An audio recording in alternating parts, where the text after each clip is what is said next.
Halo, selamat siang pemirsa. Anda menyaksikan Prioritas Indonesia menuju Indonesia Emas 2045.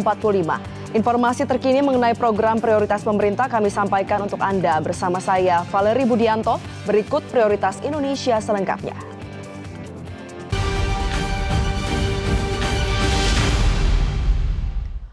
Presiden Prabowo Subianto mengapresiasi penyerahan uang senilai 10,2 triliun rupiah dari Kejaksaan Agung ke kas negara. Prabowo menegaskan penyerahan uang hasil denda administratif dan rampasan perkara ini bukan sekedar seremoni atau pertunjukan, melainkan bukti nyata kinerja pemerintah dan penegakan hukum.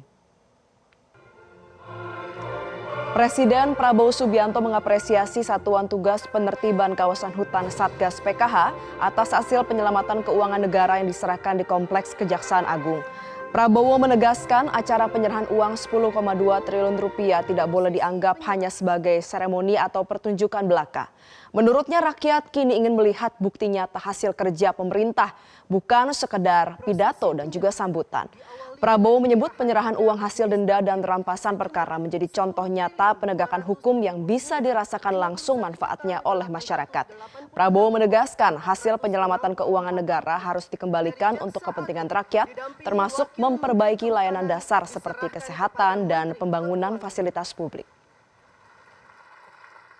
Selanjutnya penyerahan lahan kawasan hutan. Pandangan saya, keyakinan saya, bangsa Indonesia, rakyat Indonesia sudah pada tahap bahwa rakyat kita ingin melihat bukti. Sudah terlalu lama saya merasakan ya. Sudah terlalu lama karena saya sendiri juga sudah cukup lama jadi orang Indonesia. Saya merasakan rakyat kita ini agak bosan kalau dengar sambutan-sambutan, wejangan-wejangan. Itu yang pengalaman saya. Jadi rakyat kita harus lihat, ini loh uang hari ini 10 triliun. Saya baru keliling beberapa daerah terpencil, dapat laporan dari Menteri Kesehatan, Pak, kita punya 10.000 puskesmas. Sejak zamannya Pak Harto, 30 tahun, puskesmas tersebut belum pernah diperbaiki. 10.000, saya bilang kau butuh uang berapa untuk perbaiki 10.000? Kira-kira satu puskesmas 2 miliar, jadi kita butuh kurang lebih 20 triliun. Saudara-saudara, hari ini artinya kita bisa selesaikan 5.000 puskesmas, 10 triliun. Dalam kesempatan yang sama, Presiden Prabowo mengungkap bulan depan pemerintah akan kembali menerima penyerahan uang hasil rampasan koruptor senilai kurang lebih 49 triliun rupiah. Dana tersebut tersebar di rekening-rekening tidak jelas yang diduga berasal dari koruptor atau pelaku kejahatan yang sudah melarikan diri maupun meninggal dunia. Kalau bulan depan benar yang masuk 10 triliun lagi dari Satgas plus 39 triliun dari PPATK, berarti 49 triliun, berarti semua puskesmas dengan mudah kita perbaiki. Sekolah-sekolah yang belum diperbaiki bisa segera kita perbaiki.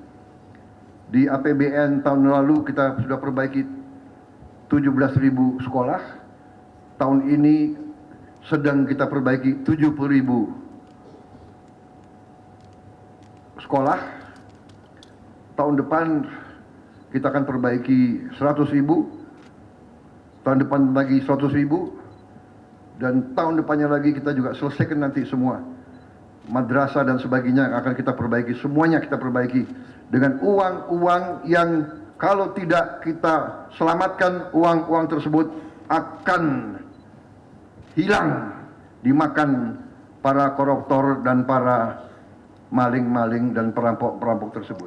Presiden Prabowo Subianto meminta Menteri Sekretaris Negara membentuk satuan tugas khusus untuk mempercepat deregulasi dan menyederhanakan proses perizinan di Indonesia.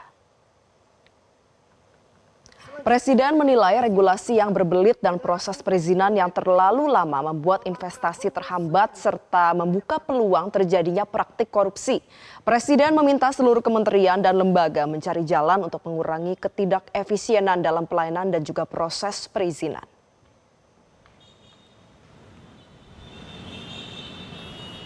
Kurangi ketidakefisiensi.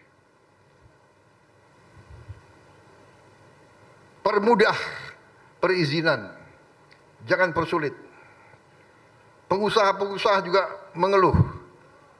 Mereka mau bekerja dan mereka mau investasi, tapi kadang-kadang nunggu izin itu 1 tahun, 2 tahun. Sedangkan di negara lain 2 minggu. Kita harus mengacu kepada negara tetangga. Kalau mereka bisa keluarkan izin dalam 2 minggu, kenapa kita 2 tahun? Regulasi, sederhanakan. Kecenderungan regulasi adalah inisiatif dari birokrat-birokrat untuk, terus terang saja saya sampaikan, untuk cari peluang. Ada yang nanti minta kickback, minta uang supaya izinnya dipercepat keluar. Sudah kita sederhanakan, ada KL-KL yang bikin lagi peraturan menteri, peraturan teknis, peraturan ini.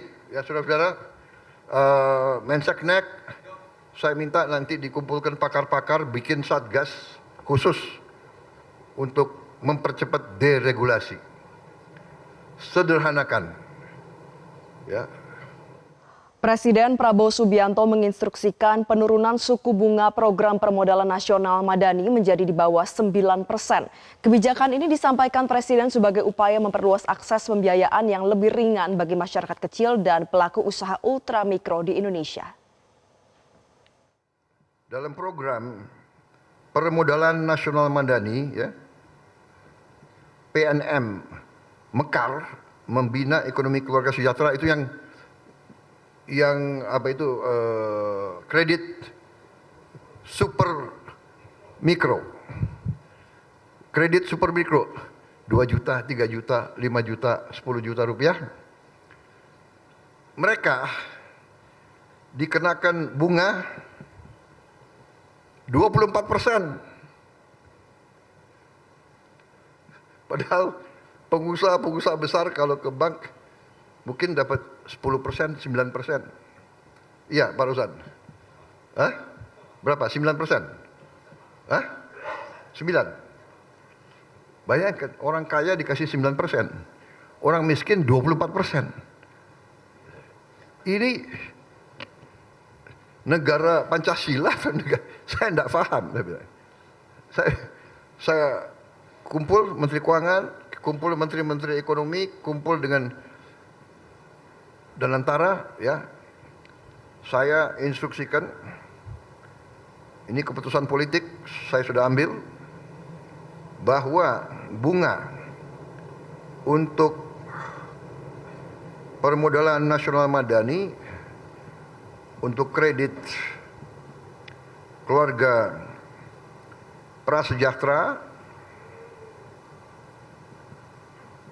dari 24% kita turunkan harus di bawah 10%, harus di bawah 9%. Jelajahi cara baru mendapatkan informasi. Download Metro TV Extend sekarang.